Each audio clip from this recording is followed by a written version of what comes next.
Right now, somewhere on this planet, a war is happening. You've seen the footage. Tanks, drones, soldiers in formation, moving like pieces on a board. It feels massive, organized, almost mechanical. But strip all of that away and you're left with something much older. Something that didn't start with tanks or drones at all. It started with a punch. Organized human conflict is older than cities, older than kings, older than writing. Before there were armies, there were arguments. Before there were nations, there were neighbors who didn't like each other. The question is, how did a fight between two guys over a berry patch turn into something that can level entire cities?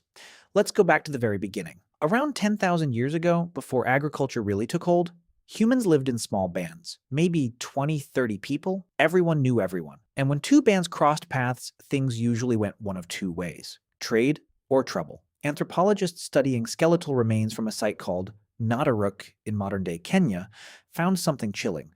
A group of ancient hunter-gatherers killed together all at once. Arrowheads embedded in bone, skulls crushed, hands bound. That's not an accident. That's an ambush. Here's the thing, though. This wasn't war the way we think of it today. There were no generals, no strategy sessions. It was closer to a really, really bad bar fight, except nobody was walking away from it. So why did it happen at all? Resources, territory, a hunting ground, a water source. When you've got two small groups competing for the same limited stuff and there's no police department to call, things escalate fast. It's brutal, but it's simple math. If that land keeps you alive and someone else wants it to, someone's not making it home. Think about that. The very first wars weren't about ideology. They were about lunch. Now fast forward a few thousand years, something changes everything. Farming. Once humans started growing crops instead of chasing them, they had a problem they never had before. Stuff worth stealing. Grain stores, livestock, actual property, and property changes the math completely. Suddenly, it's not just who gets to hunt here, it's who gets to keep the harvest I spent all year growing. Villages started building walls. Actual walls. Archaeologists have found fortifications at sites like Jericho dating back over 9,000 years. And yeah, those walls weren't just decorative. Here's what makes this so important. The moment humans started stockpiling resources, they created a reason for organized violence to exist. Farming didn't just feed us, it gave us something to fight over and something worth defending long term instead of just running away. But defending a harvest takes more than one guy with a stick. It takes coordination, which means somebody has to be in charge.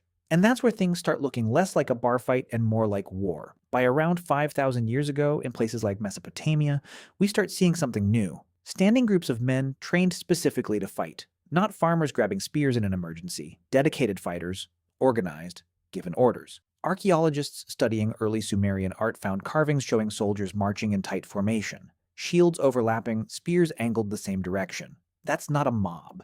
That's a system. Same instinct as that ancient ambush at Nataruk. Completely different scale. Think about that jump for a second. One version is two guys settling a grudge. The other is hundreds of men moving as a single unit because someone with a title told them to. That's the moment war stops being personal and starts being political. Once you've got organized armies, you need somebody to justify using them. And that's where kings, chiefs, and empires come in.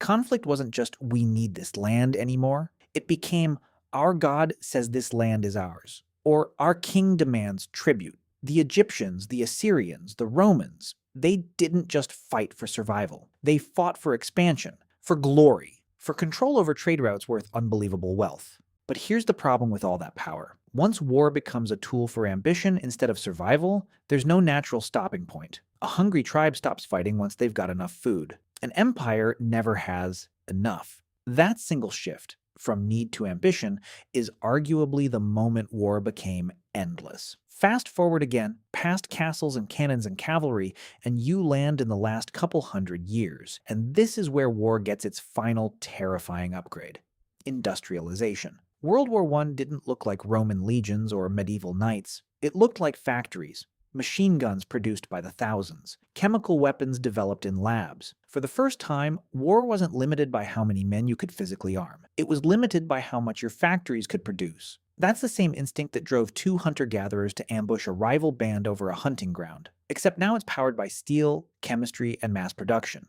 Same root behavior. Completely different weight class. And today, Modern warfare has drones piloted from thousands of miles away, cyber attacks that never involve a single bullet, and global alliances that can pull dozens of countries into a single conflict. Here's what should stop you for a second. The underlying impulse hasn't actually changed. Territory, resources, status, fear of the other group. It's the exact same emotional wiring that made two ancient bands ambush each other by a river. We just gave that ancient impulse better tools. So here's the full picture. It started with small bands fighting over hunting grounds and water. Then farming gave humans something worth defending long term. Then defending that led to organized fighters. Organized fighters led to kings who fought for power instead of survival. And that ambition, scaled up through industrial power, turned into the kind of warfare that can reshape the entire planet. Same instinct.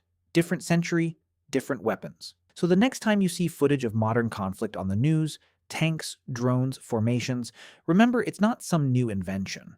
It's an old behavior wearing new armor. Somewhere back in our history, two people looked at the same patch of land and decided only one of them was walking away from it. Everything since then has just been an upgrade. Maybe that's the uncomfortable truth about being human. We've gotten incredible at building civilizations and somehow just as good at finding reasons to tear them down.